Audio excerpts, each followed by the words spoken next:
আসন্ন ত্রয়োদশ জাতীয় সংসদ নির্বাচনে কুষ্টিয়া দৌলতপুর উপজেলায় জমে উঠেছে ভোটের মাঠে। প্রচার প্রচারণা চালাচ্ছেন নেতাকর্মীরা।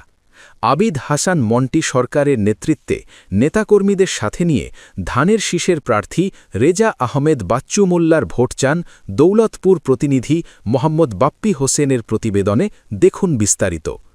যাচ্ছেন সাধারণ ভোটারদের কাছে, চাচ্ছেন ভোট। উৎসব মুখর পরিবেশে ভোটাররা ভোট দিতে ইচ্ছে প্রকাশ করছে। রিফাইতপুর ইউনিয়নের তাঁতি দলের সভাপতি শামীম হাসান রিপনের নেতৃত্ব রিফাইতপুর চন্দাপাড়া গ্রামে দুলাল সরকারের বাড়ির সামনে বুধবার সন্ধ্যায় উঠান বৈঠক অনুষ্ঠিত হয়েছে। বিশেষ অতিথি হিসেবে উপস্থিত ছিলেন রিফাইতপুর ইউনিয়নের প্যানেল চেয়ারম্যান বকুল মেম্বার, মক্কেল মেম্বার, দুলাল সরকার, শহীদুল ইসলাম অলি, রিফাইতপুর ইউনিয়ন বিএনপির সভাপতি মোহাম্মদ নজরুল ইসলাম সহ বিএনপির অঙ্গ সহযোগী নেতাকর্মীরা উপস্থিত ছিলেন।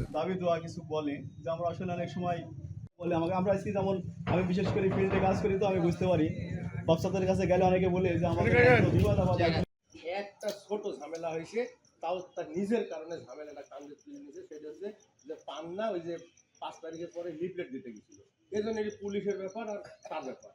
আমরাও কোনোদিন বা আমাদের ভোটটা যদি তুলনামূলকভাবে কম হয়, তাহলে আমার সেই বিরোধী লোকটা প্রথম তার কাছে বলবে যে মন্টি সরকাররা বেইমানি করছে, মন্টি সরকার বেইমানি করছে। এই একটা ওয়ার্ডের ভোট, তখন সে আমি তার সাথে সারা দেশে যাই করি বেড়ায় না কেন, যে তখন আমাকে ভোট যখন না হবে তখন তো অবশ্যই অবিশ্বাস করবে, কারণ রবিউল সরকারের নিজের ওয়ার্ড এটা।